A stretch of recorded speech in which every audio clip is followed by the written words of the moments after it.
এই গাড়ির ইতিমধ্যে বেশ লম্বা বহর নিরাপত্তা বাহিনী সহ তারা রওনা হয়েছেন এবং কিছুক্ষণের মধ্যেই বহরটি প্রায় শেষ পর্যায়ে। আমরাও পেছনে পেছনে আছি এবং আমরাও দেখানোর চেষ্টা করছি যে কোন পথে কিভাবে যাচ্ছেন এবং সুদীর্ঘ লম্বা, বেশ লম্বাই বলা যায় একটি নিরাপত্তা বলয় কিন্তু তারেক রহমান, এই যে বেগম খালেদা জিয়ার মরদেহ বহনকারী বহরের মধ্যে রয়েছে। এই নিরাপত্তা বলয়ের মাধ্যমে কিন্তু তিনি সংসদ ভবনের কাছাকাছি যাবেন এবং সেখান থেকে তাকে শেষবারের মতো সারা দেশের আপামর জনতা কিন্তু শ্রদ্ধা জানাবেন।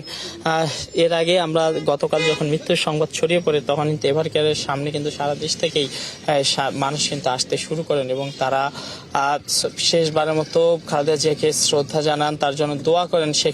সেখান থেকে তারা খালেদা জিয়া যেন ব্যস্ত নসিব হয় তার সেই দোয়া প্রার্থনা করেন। পাশাপাশি তারা বলেছিলেন যে বাংলাদেশের রাজনীতিতে এর থেকে একটি শূন্যতা তৈরি হয়েছে। ইতিমধ্যে বহরটি কিন্তু প্রায় গুলশানের কাছাকাছি চলে গিয়েছে এবং দুই পাশেই কিন্তু নিরাপত্তা বাহিনীর বলয় তৈরি করা হয়েছে। সেনাবাহিনীর সদস্যরা একটি মোটা দড়ি দিয়ে কিন্তু এই বলয় তৈরি করেছেন যাতে কেউ প্রবেশ করতে না পারে এই বহরে।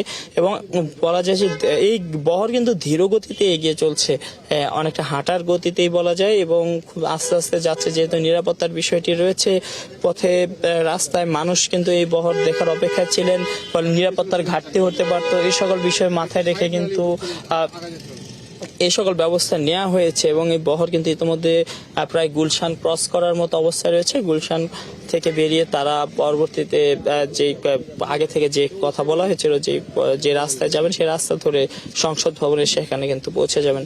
তবে এই যে বহর যাচ্ছে এখানে কিন্তু কোনো তাড়াহুড়া নেই, আস্তে ধীরে যাচ্ছে। যেহেতু জোহর নামাজের পর জানাজা অনুষ্ঠিত হবে, ইতোমধ্যে 11:15 কিন্তু বেজে গিয়েছে, আর বেশিক্ষণও নেই, হয়তো আর 3 ঘন্টার মতো বাকি জানাজার।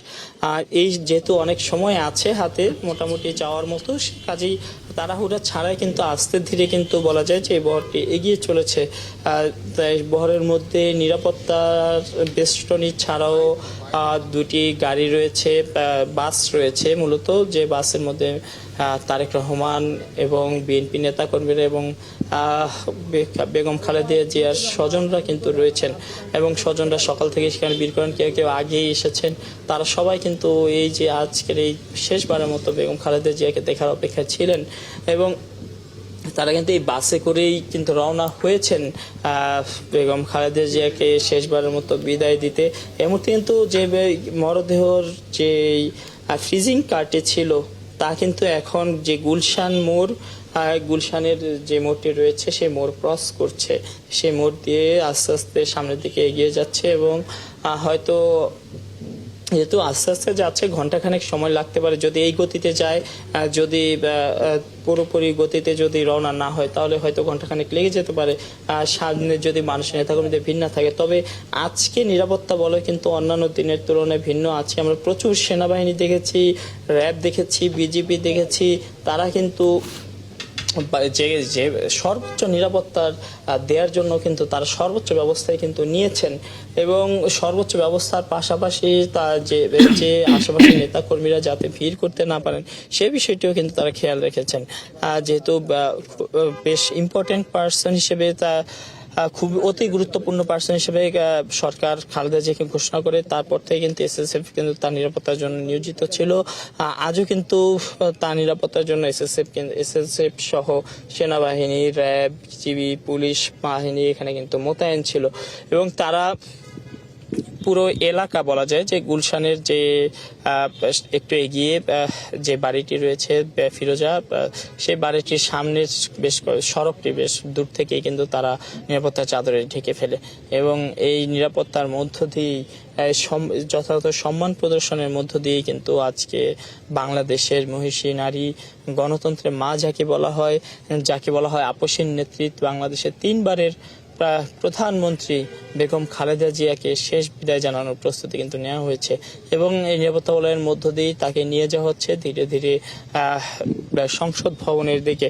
সেখানে তাকে সর্বোচ্চ যা সম্মান প্রদর্শনে যা যা করণীয় তা কিন্তু করার ইতিমধ্যে ব্যবস্থা নেওয়া হয়েছে বলে কিন্তু সরকারের পক্ষ থেকে জানানো হয়েছে, যাতে নেতাকর্মীরা যারা আসবেন তারা সুশৃঙ্খলভাবে জানাজা নামাজে অংশগ্রহণ করতে পারেন, তার প্রতি সম্মান প্রদর্শন করতে পারেন এবং তাকে পরবর্তীতে সেখান থেকে জিয়া উদ্যানে নিয়ে যাওয়ার ক্ষেত্রে যাতে কোনো বাধা না হয় সেই লক্ষ্যেও কিন্তু নিরাপত্তার ব্যবস্থা গ্রহণ করা হয়েছে। অর্থাৎ এই খালেদা জিয়ার সর্বশেষ যে মানুষের দেখার সুযোগ, সেই সুযোগটি কিন্তু থাকে।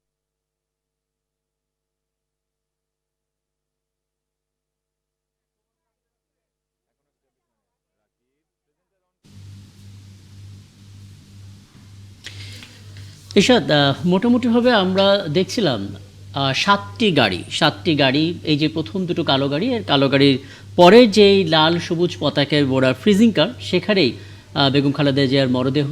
এবং এরপরে আমরা যে দুটো লাল সবুজ বাস দেখতে পাচ্ছি, যার সামনে লেখা আছে সবার আগে বাংলাদেশ, তার প্রথম বাসটিতে বিএনপির ভারপ্রাপ্ত চেয়ারম্যান তারেক রহমান আছেন, তার কন্যা ব্যারিস্টার জাইবা রহমানকে দেখেছি, পরিবারের অন্যান্য সদস্যদের দেখেছি, এবং একই সঙ্গে পরবর্তী বাসটাতে আমরা বিএনপি উচ্চ পর্যায়ের নেতাকর্মীদেরও দেখলাম। এবং মাইনুল মারুফ যেটা জানাচ্ছিলেন যে বেশ সুশৃঙ্খলভাবেই কিন্তু এগিয়ে যাচ্ছে পুরো গাড়ি বহর। হয়তোবা কিছুটা সময় লাগবে, যেহেতু একটু ধীর গতিতে যাচ্ছে, হয়তো আর কিছুক্ষণ পর বা যেটা আমাদের সহকর্মী মাইনুল মারুফ জানাচ্ছিলেন যে 1 ঘন্টা পর হয়তো বা মানিক মিয়া এভিনিউতে পৌঁছে যাবে পুরো গাড়ি বহর।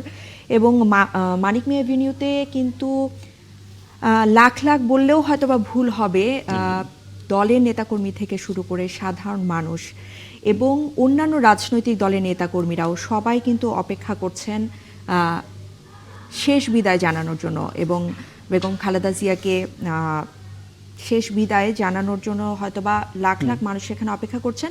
এবং তার যে বর্ণাঢ্য রাজনৈতিক একটা জীবন, সেটা নিয়ে কিন্তু আমরা গতকালও দেখছিলাম তার মৃত্যুর পর প্রত্যেকটা মানুষের ফেসবুক স্ট্যাটাস থেকে শুরু করে একদম, মানে 41 বছরের রাজনৈতিক জীবন এবং চড়াই উতরাই সংগ্রাম নানা কিছু এখানে আছে। আমরা যেই গাড়ি বহরটা দেখতে পাচ্ছি, এটা যে রোড ম্যাপ, গুলশানে 196 নম্বর বাসভবন থেকে বের হয়ে এটা গুলশানের যে চত্বর, সেই চত্বরটা ক্রস করে এটা কামাল আতাতুর্ক এভিনিউয়ের দিক দিয়ে যাচ্ছে, এবং বোধ করি বনানীতে আছে সহকবি সুমন তানভীর। চলুন আমরা সুমন তানভীরের সঙ্গে একটু আলাপ করে নিই।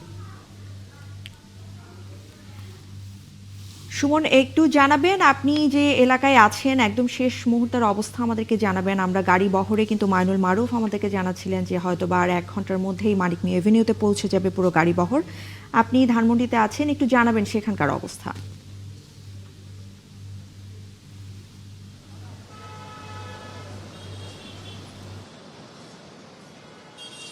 দেখেন, গতকালই কিন্তু আসলে জানিয়ে দেওয়া হয়েছিল যে 3বারের সাবেক প্রধানমন্ত্রী যিনি বেগম খালেদা জিয়ার যে মরদেহবাহী গাড়িটি আসলে কোন রুট হয়ে ফিরোজাতে যাবেন এবং ফিরোজা থেকে কোন রুট হয়ে আসলে মানিক মিয়া এভিনিউতে আসবেন। এবং সকালে আমরা যখন আসলে ফিরোজা এভারকেয়ার হসপিটালে যাচ্ছিলাম, তখনই কিন্তু আমরা দেখছিলাম রাস্তার চিত্র, অর্থাৎ প্রত্যেকটি গলিতে গলিতে এবং মূল রাস্তাগুলোতে পুলিশের সদস্যদের পাশাপাশি যেমন বিজিবি সদস্যরা মোতায়েন ছিল, সেই সঙ্গে সেনাবাহিনীর সদস্যরাও কিন্তু সমানভাবেই তৎপর ছিলেন। এবং এই তৎপরতা কিন্তু কিছুক্ষণ আগে, যেহেতু আপনি দেখাচ্ছিলেন আমার সহকর্মী যুক্ত, ফিরোজা থেকে যেহেতু মরদেহবাহী গাড়িটি আসলে বের করা হয়েছে এবং সেটি এই বনানীর খুব কাছাকাছি আছে, এবং আমি এখন বনানীতে অবস্থান করছি। আপনি নিশ্চয়ই আপনার মাধ্যমে দর্শকরা দেখছেন যে বনানীর যে মূল গোল চক্করটি আছে, সেখানে কিন্তু আসলে সেনাবাহিনীর সদস্যরা অবস্থান নিয়েছেন। আপনি জানেন যে এই হসপিটালে ভর্তি হওয়ার আগে থেকেই কিন্তু যে 1 তারিখে কিন্তু তাকে অতি গুরুত্বপূর্ণ ব্যক্তি ঘোষণা করেছে। দেখছেন সেনাবাহিনীরা কিন্তু যারা এই যে ফুটওভার ব্রিজগুলো আছে, ফুটওভার ব্রিজের উপরে যারা অবস্থান করছেন, তাদেরকে কিন্তু বারবার এখান থেকে নেমে যাওয়ার সতর্কতা দিচ্ছেন, এবং এই মাইকিংটি কিন্তু তারা বেশ কিছুক্ষণ হলেই করছেন। এবং আমরা এই যে বনানীর যে গোলচক্করটি আছে, সেই গোলচক্কর থেকে একটু দূরেই আসলে বিজিবির একটি বহর কিন্তু আসলে একদম প্রস্তুত আছে। অর্থাৎ যখনই ওই গাড়ি বহরটি, অর্থাৎ খালেদা জিয়ার লাশবাহী অ্যাম্বুলেন্সটি ওই মোড়টিতে আসবে, তখনই কিন্তু তারা মুভমেন্ট শুরু করবে। ওখানে যেমন মুভমেন্টে বহরটি আছে, ওখান থেকে একটু সামনে এগুলো অর্থাৎ এলিভেটেড এক্সপ্রেস ওয়েতে বনানী এলিভেটেড এক্সপ্রেস ওয়ে যে রাস্তা থেকে আসলে ওঠে, সেই রাস্তাটিতেও কিন্তু আসলে বিজিবির একটি গাড়ি বহর কিন্তু সেখানেও প্রস্তুত আছে। এবং প্রত্যেকটা একদম বলা চলে যে 3 হাত পর পরে কিন্তু পুলিশ সদস্যরা অবস্থান করছেন, ফুটওভার ব্রিজগুলোতে পুলিশ সদস্যরা অবস্থান করছেন।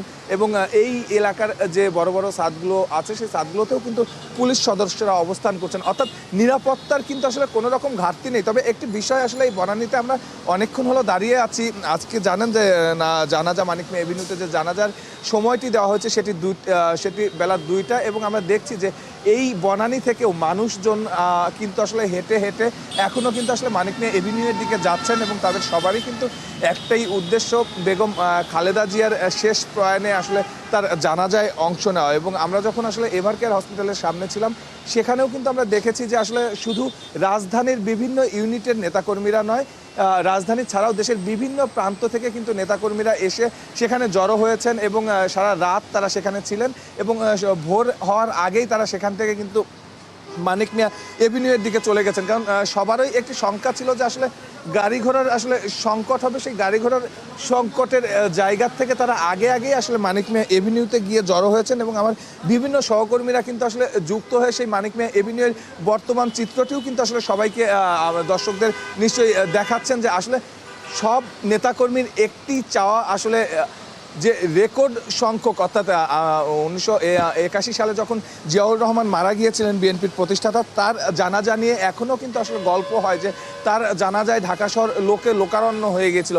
সেই রকম একটি দৃশ্যপটেরই আসলে আজকে অবতারণা করতে চায় বিএনপির নেতাকর্মীরা। এবং খুব গর্ব করেই আসলে বিএনপির নেতাকর্মীরা সবসময় বলছেন, এবং এটি আসলে প্রতিষ্ঠিতই হয়ে গেছে যে বিএনপির এই আপসহীন নেত্রী কিন্তু আসলে শুধু বিএনপির নেই, সে বিএনপির গণ্ডি পেরিয়ে তিনি কিন্তু আসলে জনমানুষের নেতা হয়ে গিয়েছেন। এবং তিনি সেই জনমানুষের নেতার কাতার থেকেই শুধু আসলে বিএনপি শুধু যে দলীয় নেতাকর্মী এখানে অংশগ্রহণ করবেন কিংবা এই জানাজায় শুধু দলীয় নেতাকর্মী অংশগ্রহণ করবেন তেমনটি কিন্তু নয়। কারণ আমরা যখন দেখেছিলাম যে গত 23 তারিখে যখন তিনি আসলে এই এভারকেয়ার হসপিটালে শেষবারের মতো গিয়েছিলেন এবং ভর্তি হয়েছিলেন, তখন কিন্তু কোনো বিএনপি কিংবা কোনো রাজনৈতিক দল নয়, শুধু আপামর জনসাধারণের প্রত্যেকটি মানুষ কিন্তু তার জন্য দোয়া করেছেন, তিনি সুস্থ হয়ে যেন বাড়ি ফেরেন সেই আশা করেছেন। এবং সব মানুষের এই যে স্বতঃস্ফূর্ত অংশগ্রহণ, আমি যদি বলি যে আমাদের আসলে 90-এর পর থেকে যে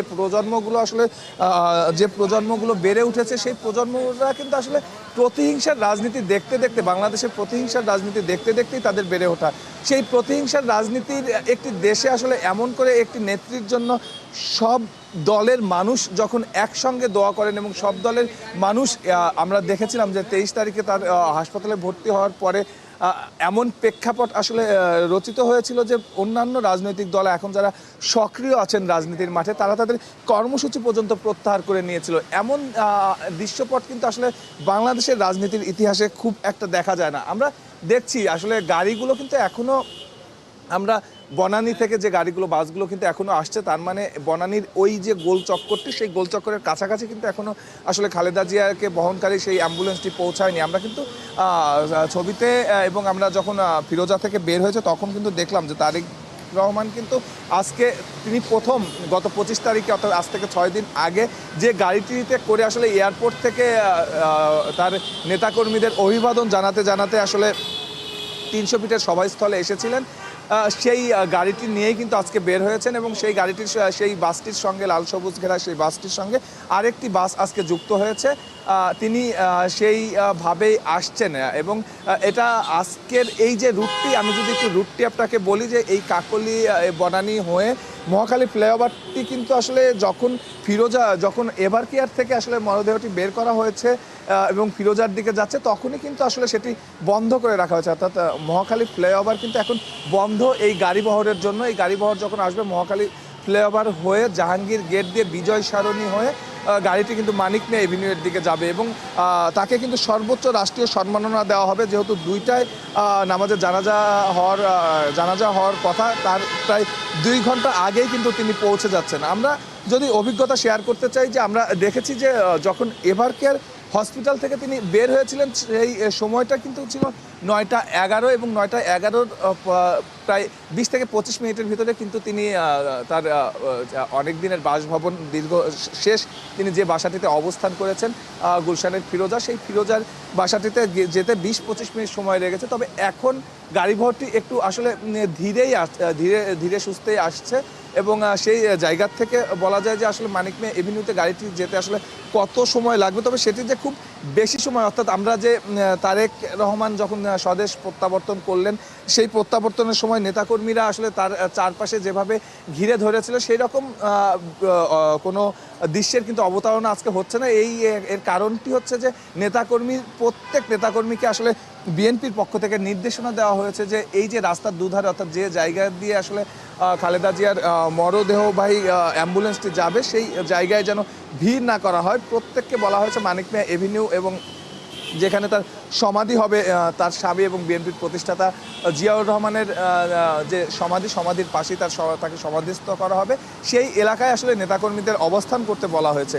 সেই জায়গা থেকে আমরা আসলে সকাল থেকেই দেখছি যে এই এলাকাগুলোতে কিন্তু আসলে নেতাকর্মীর খুব একটি ভিড় নেই, যদিও কালকে যখন ভোরবেলায় এই সংবাদটি আসলে মানুষ পায় তখন আসলে এই জাতির কিন্তু প্রায় পুরো জাতি ঘুমিয়েছিল। ভোর 6টার সময় এই খবরটি আসে যে খালেদা জিয়া আর এই পৃথিবীতে নেই এবং ঘুম থেকে ওঠার পর যে নেতাকর্মীরা আসলে শুনেছেন যে খালেদা জিয়া নেই। আমি কালকে সারাদিন আসলে নয়াপল্টনে ছিলাম, আমরা কিন্তু দেখেছি যে নয়াপল্টন মুখী কিন্তু আসলে নেতাকর্মী ছিল না। কালকে সবাই কিন্তু আসলে এই সংবাদটি শোনার পর থেকেই কিন্তু এভার কেয়ারের দিকে আসছিল। আপনি দেখছেন যে মাঝে মাঝেই আমরা দেখছি যে বনানীর ওই যে গোলচক্করটি, সেই গোলচক্করের জায়গাটিতে গাড়ি থামিয়ে রাখা হয়েছে, আবার মাঝে মাঝে কিছু গাড়ি ছেড়ে দেওয়া হচ্ছে, অর্থাৎ তারাও কিন্তু আসলে অনুমান করতে পারছে না যে কত সময়ের ভেতরে আসলে বনানীতে গাড়িটি আসবে, যদিও খুব কাছাকাছি দূরত্বে আছে। আমি সকালেই বলছিলাম যে এভার কেয়ার হসপিটাল থেকে আসলে গুলশানের ফিরোজার বাসার দূরত্ব মাত্র 3.8 কিলোমিটার। সেখানে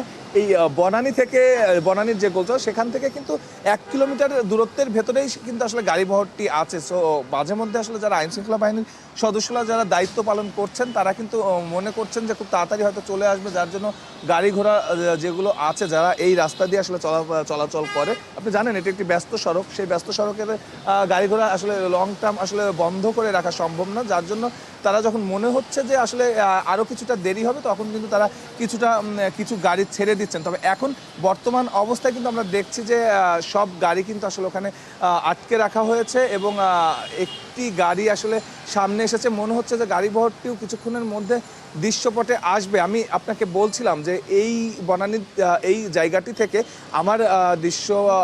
আমার চোখে যতটুকু পড়েছে প্রত্যেকটি জায়গায় কিন্তু নেতা এই আইনশৃঙ্খলা বাহিনীর সদস্যরা অবস্থান করছেন এবং আপনি দেখছেন, আমি একটু আগে হয়তো আপনাকে দেখালাম যে বিজিবির একটি গাড়িবহর কিন্তু একদম স্ট্যান্ড বাই আছে, অর্থাৎ যখনই বনানীর ওই জায়গাটিতে গাড়িবহরটি আসবে, অর্থাৎ খালেদা জিয়ার লাশবাহী অ্যাম্বুলেন্স সহ যে গাড়িবহরটি আসছে সেটি আসবে, তখন কিন্তু তারা রান করতে শুরু করবে এবং তারপরেই আমরা যে ফুটওভার ব্রিজটির নিচে দাঁড়িয়ে আছি, কিছুক্ষণ আগে আপনাকে বললাম যে এই যে এলিভেটেড এক্সপ্রেস ওঠার যে রাস্তাটি, সেই রাস্তার এই পাশেও কিন্তু আসলে আইনশৃঙ্খলা বাহিনীর সদস্যরা, বিজিবির সদস্যরা অবস্থান করছেন, অর্থাৎ তারাও কিন্তু মুভ করার জন্য একদম স্ট্যান্ড বাই আছে। আমরা মনে হচ্ছে যে গাড়িবহরটি আমাদের ক্যামেরার লেন্সে চলে এসেছে। আমরা একটি বাইকের বহর দেখছি, তারপরেই সেই গাড়িগুলো আছে আমরা যতটুকু জানি।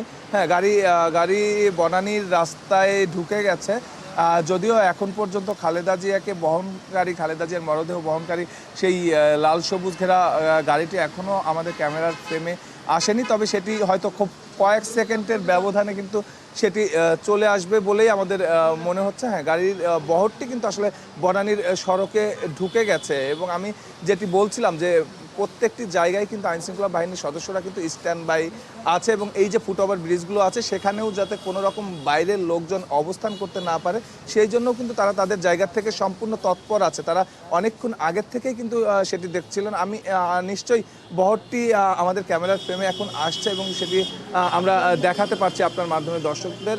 যদিও এখন পর্যন্ত লাল সবুজের লাল সবুজের যে গাড়িটি, সেই গাড়িটিও কিন্তু আমাদের ফ্রেমে চলে এসেছে এবং গাড়িটি বনানীর রাস্তায় কিন্তু ঢুকে গিয়েছে এবং খুব আস্তে আস্তেই কিন্তু গাড়িটি আসলে সামনের দিকে আগাচ্ছে। অর্থাৎ বহরটি কিন্তু আমরা দেখছি খুব আস্তে ধীরেই সামনের দিকে আগাচ্ছে। এই আস্তে ধীরে আগানোর কারণে আমরা দেখছি তারেক রহমান যে গাড়িটিতে করে আসলে আজকে ফিরোজা থেকে বের হয়েছেন, অর্থাৎ তার লাল সবুজের যে গাড়িটি, যে বিআরটিসি গাড়িটি, সেই গাড়িটিও কিন্তু এখন দৃশ্যমান হয়েছে। সেই গাড়িটিও এখন আস্তে আস্তে সামনের দিকে আগাচ্ছে। আমি আগেই বলছিলাম যে আসলে তারেক রহমান দেশে আসার পর যে বাসটিতে করে, লাল সবুজের যে বাসটিতে করে তিনি তার দলীয় নেতাকর্মীর কাছে এসেছিলেন, তিনি তার সমাবেশ স্থলে এসেছিলেন। আজ তিনি সেই গাড়িটি করেই বের হয়েছেন এবং তার সঙ্গে আরেকটি গাড়ি যুক্ত হয়েছে। আমরা দেখছি যে আইন শৃঙ্খলা বাহিনীর সদস্য, সেই প্রেসিডেন্ট গার্ড রেজিমেন্ট। আপনাকে আমি বলছিলাম যে যখন খালেদা জিয়া আসলে অসুস্থ অবস্থায় গত 23 তারিখে ভর্তি হয়, তারপরেই আমরা দেখলাম যে এই মাসের শুরুতে খালেদা জিয়াকে অতি গুরুত্বপূর্ণ ব্যক্তি হিসাবে ঘোষণা করা হয় এবং তারপর থেকেই কিন্তু তাকে এসএসএফ প্রেসিডেন্ট গার্ড রেজিমেন্ট তাকে কিন্তু আসলে তার নিরাপত্তায় নিয়োজিত হয়। এবং আমরা আজকে সকালে যখন এভার কেয়ার হসপিটালে গিয়েছি, আমরা দেখেছি যে প্রেসিডেন্ট গার্ড রেজিমেন্টের সদস্য এসএসএফ তারা কিন্তু তার নিরাপত্তার সার্বিক বিষয়গুলো তত্ত্বাবধান করছে। অর্থাৎ না পুলিশ, না বিডিআর, না আর্মি, একদম বিশেষায়িত এই ফোর্স কিন্তু তার নিরাপত্তার সার্বিক দিকটি দেখছেন এবং আপনি দেখছেন যে তাকে আসলে কিভাবে নিয়ে আসা হচ্ছে। আপনার মাধ্যমে নিশ্চয়ই দর্শকরাও দেখতে পাচ্ছেন খুবই আসলে ধীরে সুস্থে গাড়ি কিন্তু আসলে সামনের দিকে আগাচ্ছে, অর্থাৎ গাড়ি বহরটি সামনের দিকে আগাচ্ছে এবং আমরা নিশ্চয়ই আপনার মাধ্যমে দর্শকদের দেখাতে পারছি যে গাড়িগুলো কতটা আস্তে আস্তে সামনের দিকে আগাচ্ছে। সেই জায়গার থেকেই হয়তোবা দুইটায় নামাজের জানাজা তার সেটি হওয়া সত্ত্বেও আমরা দেখলাম যে আসলে 12টার আগেই, 11টার পরপরই আসলে গাড়ি ভর্তি বাসা থেকে বের হয়ে গেছে এবং যে গতি নিয়ে গাড়িগুলো আসলে আগাচ্ছে, অর্থাৎ যে গতি নিয়ে বহর সামনের দিকে আগাচ্ছে, সেই বহরের আসলে চিন্তা করলে বেশ ভালো সময়ই লাগবে মানিক মিয়া এভিনিউতে, অর্থাৎ এইখান থেকে মানিক মিয়া এভিনিউ পর্যন্ত গাড়িটি আসলে যেতে।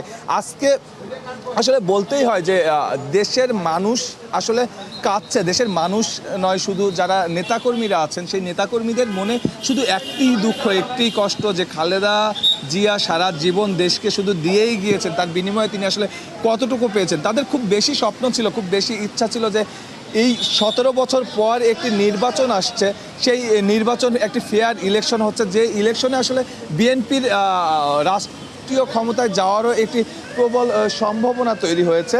সেই সুন্দর সময়টুকু আসলে দেখে যেতে পারলেন না খালেদা জিয়া। অর্থাৎ নির্বাচন পর্যন্ত আল্লাহ যদি তাকে বাঁচিয়ে রাখতেন, হয়তো বিএনপির যারা নেতাকর্মীরা আছেন তারা তৃপ্ত হতেন, তারা সন্তুষ্ট হতেন। আপনি দেখছেন গাড়ির আসলে গতি বাড়ছে, গাড়ি আস্তে আস্তে আমাদের একদম সামনে, ফ্রেমের সামনে কিন্তু খালেদা জিয়াকে বহনকারী লাল সবুজ ঘেরা সেই গাড়িটি কিন্তু আসলে সামনের দিকে যাচ্ছে। আমরা দেখানোর চেষ্টা করবো এই পাশ থেকে।